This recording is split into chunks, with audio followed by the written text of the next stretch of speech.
स्वागत है दोस्तों, एक बार फिर से विकास शर्मा क्लासेस में आपका सभी का हार्दिक स्वागत है। आज हम बात करने वाले हैं एक नए टॉपिक को लेके, जिसका नाम सबने सुन रखा है, लेकिन जिसके कॉन्सेप्ट अभी तक आपके क्लियर नहीं हुए हैं। वही कॉन्सेप्ट मैं आपको बहुत आसान तरीके से बताने वाला हूँ। आज का जो चैप्टर है अपना, वह है कॉस्ट ऑफ कैपिटल। चैप्टर का नाम है कॉस्ट ऑफ कैपिटल।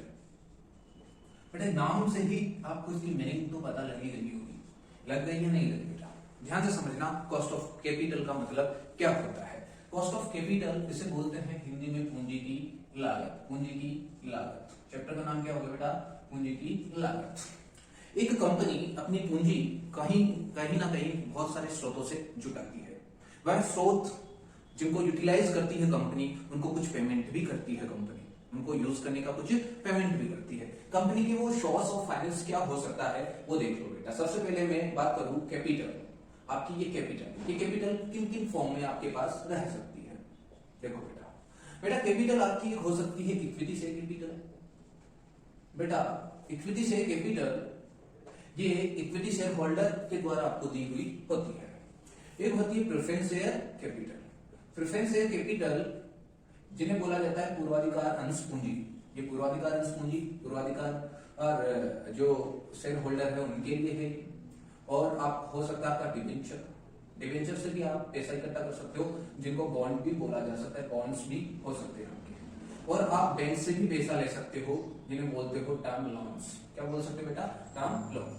इन स्रोतों से आप अपना पैसा इकट्ठा कर सकते हो, आप अपनी कैपिटल को इकट्ठा कर सकते हो। ये कैपिटल आपके पास आई किस फॉर्म में आएगी? कैपिटल की फॉर्म। ये आया इक्विटी की फॉर्म में आया, ये प्रेफरेंस शेयर की कैपिटल की फॉर्म में आया, ये डिवेंचर्स, और इनसे आपने बहुत सारी पूंजी जुटाई। एक संस्था अपने फंड को रेज करती है तो इन सोर्स से वो अपने फंड को बनाती है।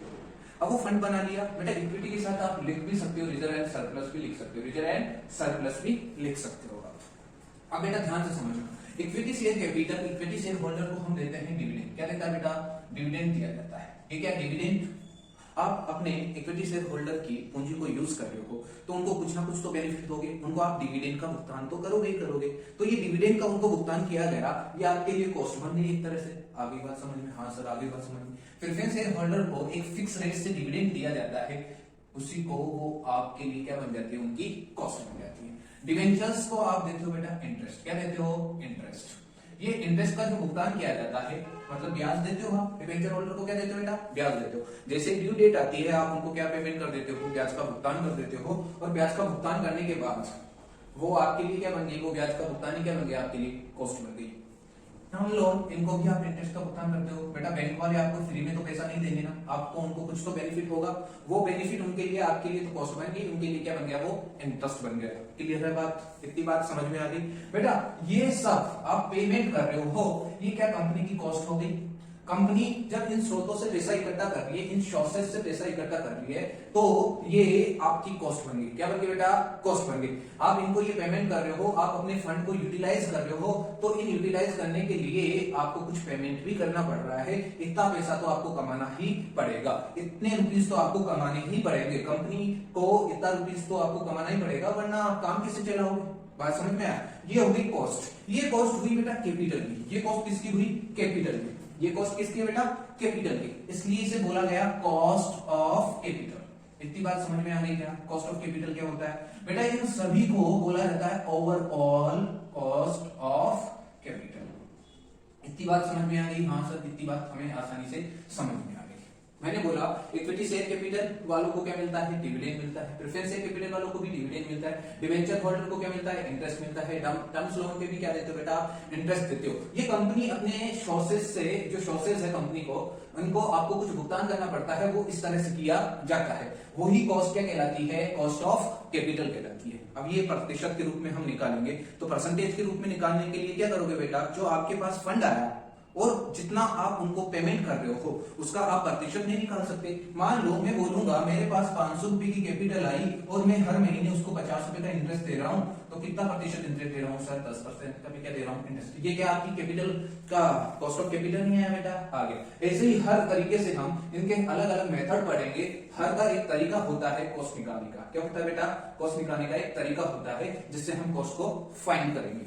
देखो बेटा हम जब इक्विटी की कॉस्ट निकालते हैं उसे कॉस्ट ऑफ इक्विटी बोला जाता है, जब प्रेफरेंस शेयर की कॉस्ट निकालते हैं उसे cost of preference share capital वाला बोला जाएगा, जब डिबेंचर की कॉस्ट निकालेंगे उसे कॉस्ट ऑफ डेब्ट बोला जाएगा, और जब टर्म लोन से निकालोगे तो उसे कॉस्ट ऑफ टर्म लोन बोला जाएगा। क्लियर है बात? ठीक है बेटा, ये स्पेसिफिक कॉस्ट ऑफ कैपिटल है। जब आप पर्टिकुलर निकालते हो तो वो स्पेसिफिक बन जाता है, जब ओवरऑल निकालते हो उसे बोलते हैं ओवरऑल कॉस्ट ऑफ कैपिटल। इतनी बातें क्लियर है? मैं अगले टॉपिक्स पे आ रहा हूं, मैं फटाफट इतना क्लियर हो गया तो आप नोट कर सकते हैं, फिर मैं टॉपिक सिखाऊंगा आपको। क्लियर? अब देखो बेटा,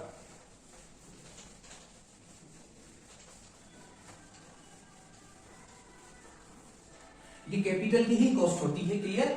अब बेटा सबसे पहले देखो कॉस्ट ऑफ डिवेंचर। बेटा क्या आ रहा है? Cost of debenture. अब इसके मेथड अलग अलग हो सकते हैं। पहले तो आपके डिवेंचर दो तरह से अपन यूज कर सकते हैं डिवेंचर्स को। बेटा डिवेंचर एक तो होता है रिडीमेबल, एक होता है इररिडीमेबल। क्या होता है बेटा? रिडीमेबल डिवेंचर्स वह डिवेंचर्स होते हैं जिनको जारी करते टाइम ही बता दिया जाता है कि इनका रिडेम्पशन कब होगा, उनको बोलते हैं रिडीमेबल डिवेंचर्स। आगे बात समझ में? हाँ सर, रिडीमेबल डिवेंचर्स हमें क्लियर हो गई, इनकी बात समझ में आ गई। तो होता है इररिडीमेबल डिवेंचर। इररिडीमेबल डिवेंचर्स वह डिवेंचर्स होते हैं जिन्हें जारी करते टाइम बताया नहीं जाता है कि आपका रिडेम्पशन कब होगा, उन्हें बोलते हैं इररिडीमेबल डिवेंचर्स। क्लियर है बात? बेटा रिडीमेबल डिवेंचर है और इररिडीमेबल डिवेंचर है। पहले मैं बात कर लेता हूं इररिडीमेबल डिवेंचर्स, जिनका आपने को पता नहीं है कि उनका भुगतान कब होगा, वास्तविक पेमेंट उनका प्रिंसिपल अमाउंट को कब लौटाया जाएगा। बेटा आप ध्यान से सुनना रिडीमेबल डिवेंचर्स के बारे में, इररिडीमेबल डिवेंचर्स के बारे में ध्यान से सुनना। बेटा इनको आप देते हो इंटरेस्ट। क्या देते हो बेटा? इंटरेस्ट। हाँ सर, इंटरेस्ट देते हैं। बेटा अपन कॉस्ट ऑफ, बेटा इसको डिनोट करते हैं केडी से। किससे डिनोट करते हैं? केडी से। अब आप इनको इंटरेस्ट का भुगतान करते हो और नीचे लिख दो नेट प्रॉफिट। क्या लिख दो बेटा? Net profit. नेट प्रॉफिट का मतलब क्या होता है, ध्यान से समझना। ठीक है बेटा, फेस वैल्यू होती है डिवेंचर की। हाँ सर, फेस वैल्यू होती है जो उसके फेस पे अंकित होती है। क्लियर? फेस वैल्यू में से आप माइनस कर देते हो डिस्काउंट, और उसमें प्लस कर देते हो प्रीमियम, और माइनस कर देते हो इश्यू एक्सपेंसेस। क्या माइनस कर देते हो? Issue expenses. तो क्या निकल के जाती है? आपका नेट प्रॉफिट। और नेट प्रॉफिट आप इस तरह से भी निकाल सकते हो, अगर आपको इश्यू प्राइस पता हो और इश्यू प्राइस में से आप माइनस कर सकते हो इश्यू एक्सपेंसेस। क्या बात कर सकते हो बेटा? Issue expenses. बेटा एक बात और ध्यान से सुनना, इश्यू प्राइस हमेशा निकलता है जब फेस वैल्यू में से। इश्यू प्राइस कैसे निकलता है बेटा? ध्यान से सुनना, जब आपकी फेस वैल्यू में से माइनस कर देते हो डिस्काउंट या फिर प्लस कर देते हो प्रीमियम, जैसा कि क्वेश्चन में विदित रहेगा, तो वो आपकी इश्यू प्राइस बनती है। क्लियर है? तीनों पर क्लियर है क्या? एंड नेट प्रॉफिट क्या होता है? Face value minus discount plus premium minus issue expense, ये आपका नेट प्रॉफिट होता है। इनटू कर दो बेटा इसको 100 से। ठीक है बेटा, एक कंपनी मान लो वो 100 रुपए का डिवेंचर जारी कर लिया है, तो 100 रुपए का वो डिस्काउंट पे भी जारी कर सकती है। तो कंपनी को जितना नेट अमाउंट मिला कितना मिला, मतलब 100 रुपए का 10 रुपए का डिस्काउंट पे जारी करेगी तो उसे 10 रुपए मतलब 90 रुपए ही मिल पाएंगे, वो रियल अमाउंट उसको मिला, और उसके बदले में उसने कितना इंटरेस्ट दिया, मतलब असल रकम आपको इतनी मिली और उस पर इंटरेस्ट इतना दिया गया। लेकिन बेटा जब आप इंटरेस्ट देते हो तो आपको एक बेनिफिट भी मिल जाता है, वो मिल जाता है सेक्शन 36 के 3, इनकम टैक्स का सेक्शन है 36, जिसमें आपको इंटरेस्ट को माना गया है अलाउड एक्सपेंसेस। क्या माना गया है? Allowed expenses. इस वजह से इसमें से माइनस कर देते हो 1 माइनस टैक्स रेट। क्या कर देते हो बेटा? 1 माइनस टैक्स रेट। यानी आपको अब इसमें मिल जाएगा असल रकम, मतलब आप असल भुगतान कितना कर रहे हो इंटरेस्ट का, और उससे आपको कितना अमाउंट मिला है, उससे आपको पता लग जाएगा इररिडीमेबल डिवेंचर्स की कॉस्ट का। आगे बात समझ में? इररिडीमेबल डिवेंचर्स की कॉस्ट का पता लग गया, ये आ गई आपकी केडी, कॉस्ट ऑफ डिवेंचर्स। इतना क्लियर है? हाँ सर क्लियर है। अब देखो बेटा ध्यान से समझना, अब बात करते हैं रिडीमेबल डिवेंचर्स की। किसकी बात करते हैं? रिडीमेबल डिवेंचर्स की। इतना आपने नोट कर लिया क्या? इतना समझ में आ गया? अब देखो रिडीमेबल डिवेंचर्स में क्या होता है बेटा, ये तो समझ में आता है आपको, इंटरेस्ट 1 माइनस टैक्स रेट क्यों किया जाता है। हाँ सर, ये तो इतना तो समझ में आ गया। और सर ये भी पता था हमें, इतना समझ में तो आ गया था, लेकिन बेटा एक चीज इसमें और ऐड किया जाता है। सर ये क्या ऐड किया जाता है बेटा? आपका रिडेम्पशन करते टाइम ही कंपनी बता देती है कि आपका रिडेम्पशन कितने अमाउंट पे होगा, प्रीमियम पे होगा या डिस्काउंट पे आपका रिडेम्पशन होगा, वो कंपनी पहले से ही बता देती है। ठीक है बेटा, आपकी एनपी, आपकी जो रिडेम्पशन वैल्यू होगी वो, उसमें आप माइनस करते हो एनपी नेट प्रॉफिट, और डिवाइड कर देते हो बेटा उसको एन से। किससे डिवाइड कर देते हो? एन से। तो इससे आपको बेटा ये भी ध्यान में सुनना, इसको भी ध्यान से समझना। अगर रिडेम्पशन वैल्यू मान लो 110 रुपए की, 100 रुपए का आपका डिवेंचर है, क्या है बेटा? 100 रुपए का डिवेंचर है जिसका रिडेम्पशन कर रहे हो आप 110 रुपए में। मतलब आप 10 रुपए एक्स्ट्रा पेमेंट कर रहे हो। वो 10 रुपए एक्स्ट्रा पेमेंट भी एक तरह से आपका इंटरेस्ट ही है। क्या है बेटा? इंटरेस्ट का पेमेंट ही है। और उस इंटरेस्ट के पेमेंट में अगर मैं n से डिवाइड दे दूंगा, नंबर ऑफ ईयर से डिवाइड दे दूंगा, उससे आपको क्या पता लग जाएगा बेटा? मुझे ये बताओ। उससे आपको एवरेज इंटरेस्ट पता लग जाएगा कि एक साल का इंटरेस्ट एवरेज कितना पेमेंट कर रहे हो, और टोटल इंटरेस्ट का आपको पता लग ही जाएगा। ये टोटल इंटरेस्ट हो गया, और डिवाइडेड बाय क्या कर दूं मैं? Redemption value plus net proceed divided by 2 कर दूं, तो ये एवरेज आपको जितना अमाउंट पूरे साल भर यूज करने के लिए मिला वो आ जाएगा। और इसको मैं अगर मल्टीप्लाई 100 से कर दूं तो ये क्या हो जाएगी आपकी? Cost of redeemable debentures. Clear है क्या बात? हाँ सर क्लियर है। कुछ समझ में नहीं आया? अब ध्यान से समझना बेटा। आपको अमाउंट यूज करने के लिए कितना मिला सर? कितना? एवरेज बेटा। रिडेम्पशन आप मान लो, रिडेम्पशन वैल्यू है 110 और ये है आपका 100 रुपए आपने नेट प्रोसीड के कमाए, तो टोटल हो गया 210। आप 2 से डिवाइड किया तो साल भर कितना अमाउंट यूज कर रहे हो आप? 105 रुपए यूज कर रहे हो। कितना यूज कर रहे हो? 105 रुपए। और यहाँ पे मैं मान लेता हूं कि इंटरेस्ट का पेमेंट आपको 10 रुपए का इंटरेस्ट बन रहा था, जिस पर 40% की आपकी सेविंग हो गई इंटरेस्ट की, तो 6 रुपए का इंटरेस्ट ये बन गया। और मान लो यहाँ पे रिडक्शन हो रहा है, ठीक है, 5 साल बाद रिडक्शन हो रहा है, और 110 रुपए मतलब 2 रुपए इंटरेस्ट के और ऐड हो गए उसमें। क्लियर है बात? तो आपका एक्चुअल रेट ऑफ क्या आ जाएगा? केडी आ जाएगा। क्लियर है बात? हाँ सर क्लियर है। समझ में आ गया आपको रिडीमेबल डिबेंचर्स का कैसा फॉर्मूला होता है, रिडीमेबल डिबेंचर का कैसे होता है? अब ध्यान से समझना बेटा। आरवी का मतलब होता है रिडेम्पशन वैल्यू। क्या होता है बेटा? Redemption value. क्लियर बेटा? अब ध्यान से समझना। एनपी का मतलब होता है नेट प्रोसीड। क्या होता है बेटा? Net proceeds. क्लियर बेटा? एन का मतलब होता है number of years, number of years. Clear? T का टैक्स का मतलब हो गया टैक्स की रेट। क्या हो गया बेटा? यहाँ पे टैक्स की रेट। और आईएनटी इंटरेस्ट का मतलब हो गया इंटरेस्ट। क्या हो गया बेटा? इंटरेस्ट। और केटी को बोलते हैं कॉस्ट ऑफ डिबेंचर। क्या बोलते हैं? Cost of debenture. क्लियर है क्या? इतना नोट कर लो, फिर आगे चलते हैं। इतना नोट कर लीजिए, फिर आगे चले हम। इतना समझ में आ गया बेटा आपको?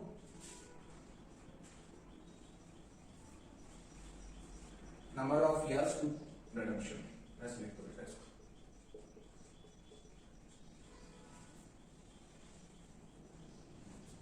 इतना क्लियर है क्या? हाँ सर क्लियर है। आपको टॉपिक समझ में आ गया क्या? कैसे निकलता है cost of debenture? Cost of debenture redeemable हो तो कैसे निकलेगा, रिडीमेबल हो तो कैसे निकलेगा? बहुत आसान है, बहुत ही सिंपल चैप्टर है ये, वेरी वेरी सिंपल। राइट कर लो। चलो अब नेक्स्ट चलते हैं बेटा। मिटा दो बेटा। ओके, स्क्रीनशॉट ले लो आप।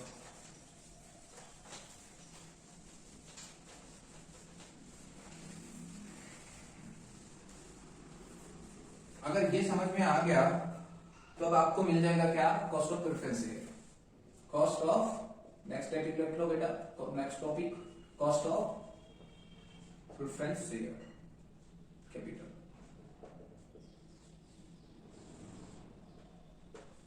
बेटे प्रेफरेंस शेयर्स भी दो तरह से हो सकते हैं आपके, रिडीमेबल और इरिडीमेबल। कितने तरह से हो सकते हैं बेटा? प्रेफरेंस शेयर्स भी दो तरह से, रिडीमेबल और इरिडीमेबल।